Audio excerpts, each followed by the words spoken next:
기원전 18세기에 함무라비 왕이 만들었다고 하는 법전에 씌어진 글귀가 있습니다. 눈에는 눈, 이에는 이. 기원전 18세기에 적용되는 법률이 현재 21세기에 과연 적용되어야 하겠습니까? 이제는 제발 그만하시길 바랍니다. 계속 그렇게 한다면 눈에는 눈, 이에는 이 라는 법원을 적용해야 할지도 모르겠습니다. 안녕하십니까. 세상 사는 이야기 짱변 장성규입니다. 최근에 제가 슬픈 소식을 많이 접했습니다. 여러분들 소식이라는 단어 영어로는 뉴스인데요. 불과 얼마 전만 하더라도 저는 뉴스라는 단어의 어원을 어떻게 알고 있었냐면요. North, East, West, South 해서 동남북서에서 오는 소리, 좋은 소식 이렇게 알고 있었거든요. 근데 최근에 한 바로는 그것은 아니다. 어원이 틀렸다. 제가 알고는 어원은 잘못되었다는 걸 알게 되었습니다만 최근에 들려오는 소식은 동남북서에서 오는 좋은 소식이 아니라 슬픈 소식이 자꾸 들려서 참으로 유감이고 안타깝고 어떤 경우에는 목이 메이고 슬프기도 합니다. 오늘 제가 이야기하고자 하는 건 최근에 아동학대로 인한 사망사건이 계속적으로 발생하고 있죠. 이달 2월달인가요? 2월달만 하더라도 생후 2주 아이가 분유를 먹지 않고 울고 토한다는 이유로 집어 던져서 뇌출을 일으키게 해서 사망한 사건도 있었고 또 불과 2월 8일인가요? 그때 소식은 맡겨둔 10살짜리 여자 조카를 수십 차례 폭행을 하고 군사접근에서나 하던 고문 방식이 있었죠. 물고문. 예전에 박종렬 열사분도 그렇게 돌아가셨는데 그 10살짜리 여자에게 물고문을 해서 결국은 사망하게 했던 그런 뉴스가 또 들려왔죠. 또 최근에도 저희들이 소식을 접했던 게 정인양 사건이었죠. 작년 10월에 발생했던 입양된 지도 얼마 안 되었는데 양부모가 상습적으로 학대하고 두들겨 패서 결국은 복부 손상으로 사망하게 이뤄진 사건도 있었지 않습니까? 그 사건은 처음에는 아동학대 치사로 입건되었다가 국민들의 어마어마한 공분을 사서 전문가들의 감정 이런 것을 결과를 거쳐서 결국은 살인죄로 공소장이 변경되었죠. 그래서 지난 1월 13일 날인가요? 첫 재판이 진행됐다고 하는 소식이 들려왔습니다. 살인죄로 공소장이 변경되고 있었던 첫 재판이 지난 1월 13일에 있었다 하는데요. 그 당시에 피고인들은 모두 다를 부인했다고 합니다. 아동치사 혐의도 부인한다. 살인죄 혐의도 부인한다. 그래서 더 국민의 공분을 좀 사고 있는 상태죠. 작년 6월인가요? 천안 여행 가방 학대 사건이라고 들어보셨을 겁니다. 계모가 9살짜리 아들을 7시간 동안 가방에 가두고 발로 밟기도 해서 결국은 사망에 이르는 사건이 있었죠. 그 사건은 재판이 빠르게 좀 진행된 것 같습니다. 1심에서 22년 선고가 되었고 항소심에서 25년까지 선고되었습니다. 항소심에서 오히려 더 늘어났죠. 그 방법이 잔인하고 도저히 인간으로서는 할 수 없는, 인간으로서는 해서는 안 되는 극악한 행동을 했다는 게 오히려 밝혀져서 1심 때보다 형이 더 가중된 사건이 있었습니다. 최근에 자꾸 이렇게 1년이 일어나는 아동학대 사건과 관련해서 또 치사 사건, 사망하는 사건 보면 이제 국민들의 공분을 많이 사서 이게 과연 아동학대 치사인가 아니면 살인의 고의를 갖고 있는 살인죄인가 법 적용을 어떻게 해야 되는지 여부도 지금 논란이 많이 되었죠. 최근 2월 9일에 발생했던 생후 2주 된 아이를 집어 던져서 사망하게 된 사건, 그 사건도 처음에는 아동학대 치사로 입건되었죠. 그런데 경찰에서 조사하면서 바로 구속 영장 신청해서 구속되었고 추가 조사에서 바로 살인죄 적용하는 걸로 해서 오늘 기사를 보니까 살인죄를 적용해서 구속 송치했다라고 이렇게 발표되고 있거든요.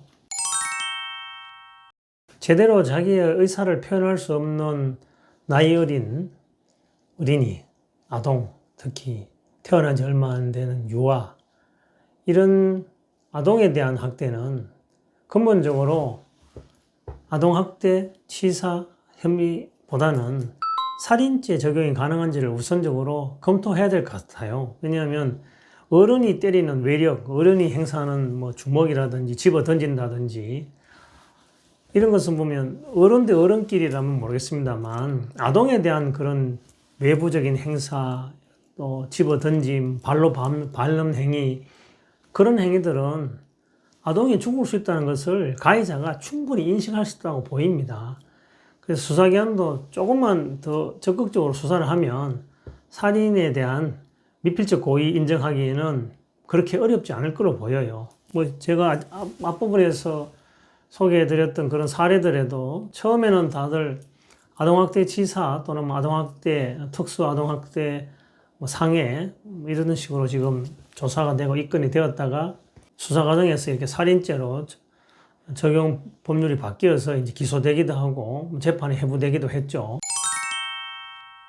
이런 사건들이 발생하면 이제 궁금해지는 것들이 양형이죠. 과연 그럼 재판에 가서 선고를 어떻게 받느냐. 판사님들도 그 부분은 양형을 할 때 되면 가장 고민을 한다 합니다. 근데 이 부분에서 우리가 궁금할 수 있는 것이, 자, 적용법조가 아동학대 치사로 적용되는 경우 또는 살인죄로 적용되는 게 무슨 차이가 있느냐 이렇게 궁금할 수 있지 않습니까? 아동학대 치사의 경우에는 법정형, 법전에서 정해진 형은 무기 또는 5년 이상의 징역에 처하는 걸로 되어 있습니다. 살인죄의 경우에는 5년 이상 또는 사형에 처한다고 되어 있죠. 그래서 얼핏 보기에는 법정형의 차이가 없지 않느냐.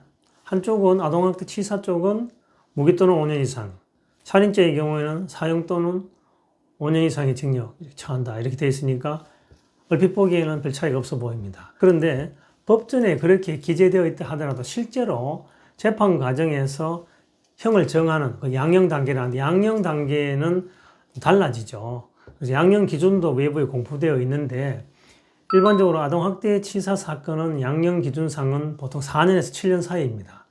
살인죄 경우에는 일반적으로는 10년에서 16년 사이입니다.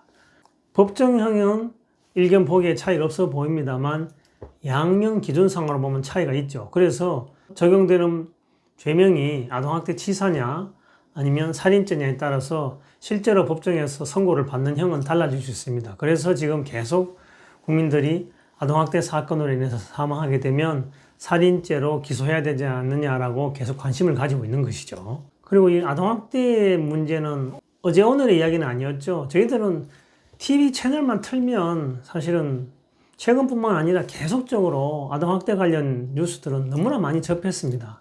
아동학대가 일어나는 공간별로 이렇게 통계를 낸 자료를 보면 가정 내 폭력 아동학대가 가장 많죠. 약 80%까지 차지하고 있습니다.